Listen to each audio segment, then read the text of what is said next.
Hi friends, good morning. Happy morning. చూడండి, నా terrace garden, నేను కలలు కన్నా నా టెర్రస్ గార్డెన్ చూడండి.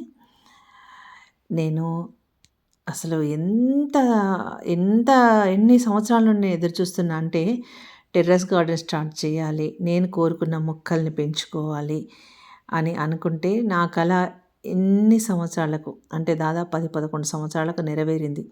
అదివరకంతా నేను చాలా చెట్లు పెంచాను, మొక్కలు పెంచాను, కూరగాయలు పండించాను, పండ్లు, మామిడి పళ్ళు, నిమ్మకాయలు ఎన్నో కాయించి ఎంతోమందికి పంచిపెట్టాను. కానీ నేను ఈ సిటీకి వచ్చి 10-11 ఇయర్స్ అవుతుంది.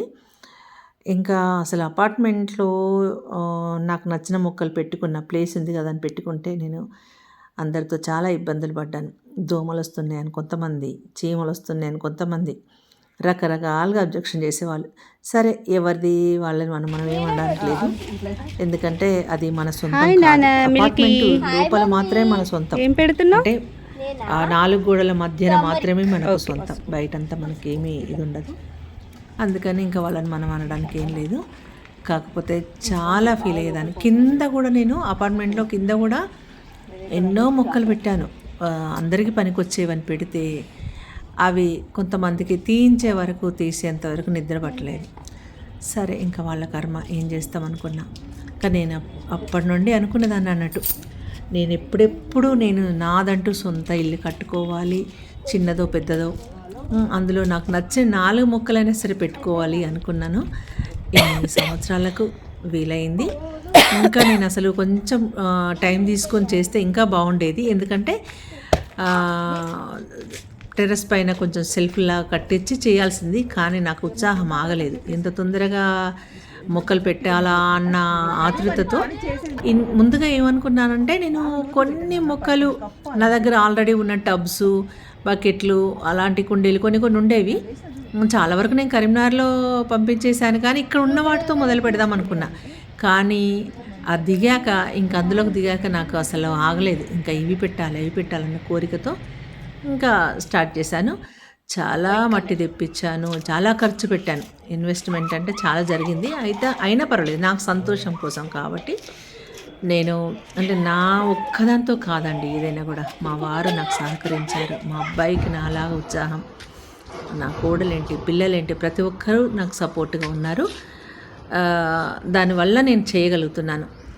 మార్నింగ్ ఒక 1 అవర్ నాకు కిందనే, అంటే మా ఫ్లోర్లో మెట్ల పైన, డూప్లెక్స్ మెట్ల పైన పెట్టిన మొక్కలకి, కారిడార్లో పెట్టిన మొక్కలకి 1 అవర్ పడుతుంది. అంటే చిన్న మొక్కలు కాబట్టి ఒక చిన్న కప్పుతో తీసుకుని వాటర్ ఇస్తాను, లేకపోతే మొత్తం మట్టి తయారవుతుంది. అందుకని చెప్పి అలా చేస్తుంటా. ఇంకా పైకి వెళ్ళిన తర్వాత మాత్రం ఒక 2-3 అవర్స్ నాకు పూర్తిగా టైం కేటాయించాల్సి వస్తుంది. ఎందుకంటే ప్రతి ఒక్క మొక్కను ఒకసారి జాగ్రత్తగా చూసుకొని, ఏ మొక్క ఎలా ఉంది, ఏంటి, దానికి వాటర్ ఎంత అవసరం పడుతుంది, లేకపోతే ఎక్స్ట్రా ఆకులు ఏమైనా ఉన్నాయా తీసేయాలా, పండువారిని ఏమైనా ఉన్నాయా తీసేయాలి, ఇలాంటివన్నీ చూసుకుంటూ ఒకసారి అంతా రౌండ్ వేసుకుంటా. ఇంకా ఆ తర్వాత నీళ్ళు పట్టడం. ఒకవేళ కింద నుండి నాకు కూరగాయల తొక్కలు అలాంటివి వస్తున్నాయి కదా, ఏ ఒక్కటి వేస్ట్ చేయట్లేదు ఫ్రెండ్స్. అవన్నీ కూడా నేను మట్టిలో మంచిగా కలిపేసుకొని ఒక బాక్సులు పెట్టేసుకున్న కొన్నింటికి, అందులో వేసేసుకోవడం, కంపోస్ట్ లాగా. అంటే విడిగా కంపోస్ట్ చేయట్లేదు నేను ఇప్పుడు ప్రస్తుతానికి, వీటికి వేసుకుంటూ వాటి వాటర్ వేస్తూ అలా 2-3 అవర్స్ పడుతుంది ఒక్కొక్క రోజు అయితే. ఇంకా కొత్త మొక్కలు పెట్టాలి, మట్టి అంతా సెట్ చేసుకోవాలన్న రోజు ఇంకా చాలా టైం పడుతుంది. కాకపోతే ఫస్ట్ ఒక ట్రిప్ మాత్రం నాకు చాలా కష్టమైంది. అప్పుడు వర్షాకాలము, ఊరికే వర్షాలు పడ్డాయి కదా, మట్టి తీసుకొస్తే ఏంటంటే గడ్డలుగా ఉండేది. ఇంకా దేవుడి దయ వల్ల నేను చాలా సేఫ్ జోన్లోనే ఉన్నట్టు అయిపోయింది. ఆ గడ్డలలో సీస పెంకులు, పెద్ద సీస మొక్కలు ఉన్నవి.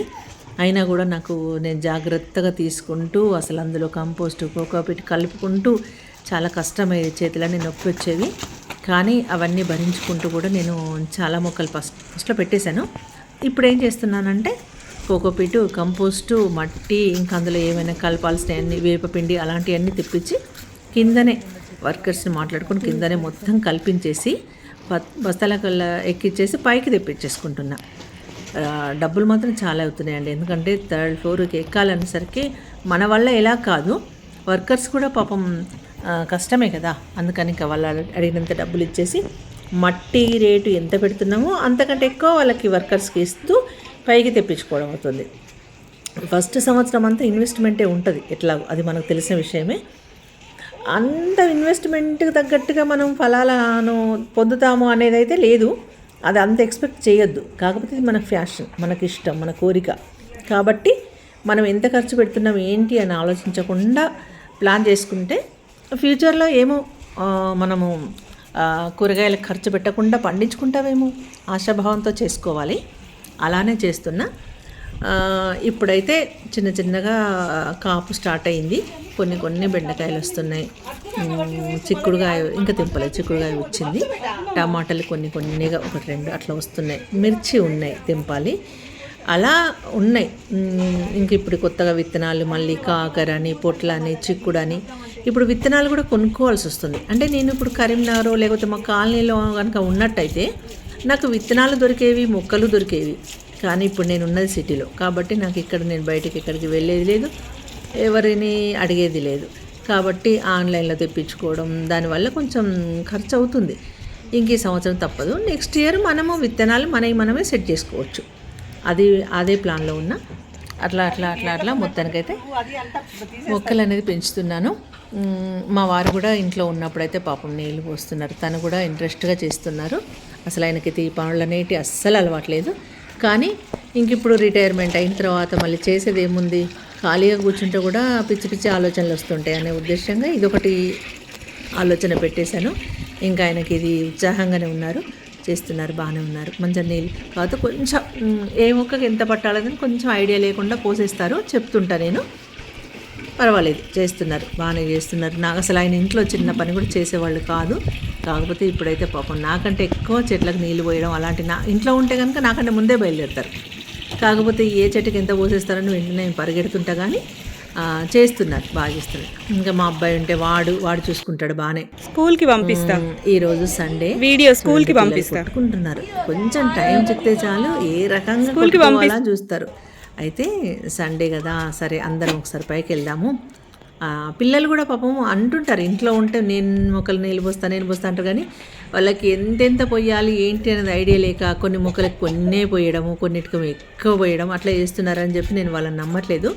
కాకపోతే చూపించాలి వాళ్ళకు, ఎందుకంటే చిన్నగా వాళ్ళకు కూడా అలవాటైతే ఫ్యూచర్లో మొక్కలు పెంచాలి, పచ్చదనాన్ని మనం ఆస్వాదించాలి, ప్లస్ మంచి ప్రాణవాయువుని పొందాలి అనే ఆలోచన వాళ్ళకు కూడా వస్తుంటుంది కదా. అందుకని చెప్పి నేను అసలు అపార్ట్మెంట్లో ఉన్నప్పుడు కూడా వాళ్ళకు ప్రతి బర్త్డే రోజు ఒక కుండీలో ఒక చిన్న మొక్క పెట్టించేదాన్ని. కానీ అవి కూడా వేస్ట్ అయిపోయినాయి నాకు అక్కడ. అందుకనే ఇంకా ఇది వదిలేసుకున్నా. ఈ సంవత్సరం చిన్నోడితో స్టార్ట్ చేశాను. మొన్న చిన్నోడి చేత ఒక మొక్క పెట్టించాను. ఇంకా ఇప్పటి నుండి ప్రతి సంవత్సరం పిల్లల చేత ఏదో ఒకటి చిన్నది, కొత్తిమీర అయినా సరే అలికించాలి. ఇలా చేస్తుంటే వాళ్ళకు వాటి మీద ఇంట్రెస్ట్ కుదురుతుంది. అరే మొక్కలు పెంచాలి, చెట్లను పెంచాలి, మనము పువ్వులు పూయించాలి, కాపు కాయించాలి, పచ్చదనాన్ని ఆస్వాదించాలి, ప్రాణవాయువుని పొందాలి అనే ఆలోచనలు వస్తుంటాయి. ముందు మనం ఇంట్లో నుండి స్టార్ట్ చేస్తేనే రేపు ఫ్యూచర్లో బయట సమాజానికి పిల్లలు ఏమైనా చేయగలుగుతారు కదా. అందుకని ఆ ఉద్దేశంగా నేను పిల్లల్ని ఎప్పుడూ చెప్తుంటా, వాళ్ళకి ఇది ఇలా పెంచాలి, ఇది ఇట్లా చేయాలని చెప్తుంటా. వాళ్ళకు ఒక 10 విషయాలు చెప్తే కనీసం ఒక్కటన్నా వాళ్ళకు అర్థమవుతుంది కదా, ఒక్కటన్నా వాళ్ళు చేయగలుగుతారు. ఇప్పుడే మనం చెప్పిన 10 విషయాలు వాళ్ళు పాటించాలని మనం కండిషన్ పెట్టామనుకో అసలే మొదటికే మోసం వస్తుంది. కాబట్టి అంత స్ట్రిక్ట్గా కాకుండా చిన్నగా చెప్తూ ఉంటా. మా చిన్నదానికి మిల్కీకి అయితే దాదాపు చిన్నప్పటి నుండి అలవాటు. దానికి మంచి విషయాలు అది అడుగుతుంటుంది, నేను చెప్తుంటా. మంచి స్టోరీస్, దానికి రామాయణం ఏంటి, మహాభారతం ఏంటి, ఇలాంటివన్నీ తెలుసుకోవాలని ఉత్సాహం ఉంటుంది. కాబట్టి ప్రతిరోజు పడుకునే టైంలో ఏదో ఒక విషయం అది అడగడం, నేను చెప్పడం జరుగుతుంటుంది. ఈ మధ్య నేను ఈ ఒత్తిడిలో ఉండి నేనే ఏం చదవట్లేదు సరిగ్గా బుక్స్. అందుకని పాపం అది అడిగిన దానికి కూడా నేను చెప్పలేకపోతున్నా. అంటే అలసిపోతున్నా, నేను కూడా అలసిపోతున్నా. పోయి పడుకోగానే నిద్ర పట్టేస్తుంది, కాబట్టి చెప్పలేకపోతున్నా. ఇంక ఈ మధ్య మళ్ళీ కొంచెం ఇవన్నీ మొక్కలు సెట్ అయిందంటే ఇంకా వాటి గురించి అప్పటికి అడుగుతుంది. ఈ మొక్క ఎలా చేయాలా, ఆ మొక్క ఎలా పెట్టాలి, ఇదేం కాస్తుంది, ఇది ఎట్లా అని క్వశ్చన్స్ వేస్తుంది. చిన్నోడు కూడా అడుగుతుంటాడు. కాకపోతే వాళ్ళకి ఓపికగా మనం చెప్పాలి సమాధానాలు. మనం చికాకు పడి అది ఇది అని అన్నాం అనుకోండి, వాళ్ళకు అర్థం కాదు కదా, అందుకని ఓపిక చెప్పాలి. చెప్తుంటా, దాదాపుగా ట్రై చేస్తుంటా. 10 విషయాలు చెప్తే ఒక్క విషయమైనా వాళ్ళకి అర్థమవుతుంది కదా అని నెమ్మదిగా అట్లా. ఇదిగోండి టమాటాలు, ఇక్కడ ద్రాక్ష పెట్టానండి. ఈ రైలింగ్ అవి ఎక్కుతాయన్న ఉద్దేశంగా ద్రాక్ష 2 రకాలు ఒకటే టబ్లో పెట్టాను. మిర్చి ఉంది. ఈ వీక్ తీసుకురావద్దని నిన్నైతే మిరపకాయలు తీసుకురాలేదు, ఇంట్లో ఉన్నాయి. అయిపోయిన తర్వాత రోజు టెర్రస్ పైకి వెళ్ళినప్పుడు ఒక 10-15 కాయలు తెచ్చామనుకో, ఆ రోజు గడిచిపోద్ది. తెచ్చి ఇంట్లో ఫ్రిడ్జ్లో పెట్టే కంటే అలా చేద్దామనే ఆలోచనతో ప్లాన్ చేస్తున్నా. మొత్తానికైతే మొన్న సాటర్డే అయితే ఒక రోజంతా మాకు గడిచిందండి. డ్రమ్లు తీసుకొచ్చారు పిల్లలు, మా అబ్బాయి. వాటికి హోల్స్ చేయడం ఏంటి, మా వారేమో వాటికి వీల్స్ పెట్టడము, ఇలాంటివన్నీ చేశారు. ఎందుకంటే వీల్స్ ఉండడం వల్ల ఒకవేళ మనకు ఎక్కడైతే ఎండ సరిగ్గా రాదు, ఈ మొక్కకి ఎండ ఎక్కువ అవసరం ఉన్నప్పుడు అటు జరుపుకోవచ్చు. లేదంటే ఈ మొక్కకి ఎక్కువ అయిపోతుంది ఎండ, ఇది అన్నప్పుడు నీడే జరుపుకోవడం అలాంటివి చేయొచ్చు. ప్లస్ మన క్లీనింగ్ కూడా ఇబ్బంది లేకుండా ఉంటుంది అనే ఉద్దేశంగా పెద్ద టబ్లకి నేను వీల్స్ పెట్టించాను. అవి కూడా చాలా కాస్ట్ అవుతుంది, కానీ అయితే అయ్యింది. ఒక్కసారి మనం చేసుకున్నది చాలా బాగుంది.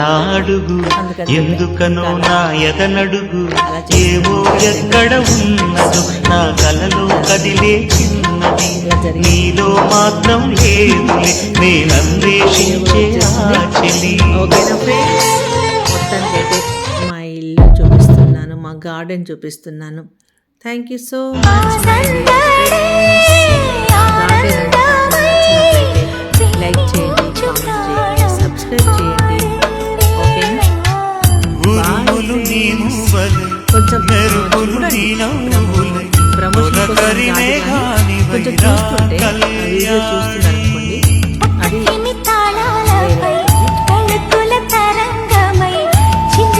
చిందడవే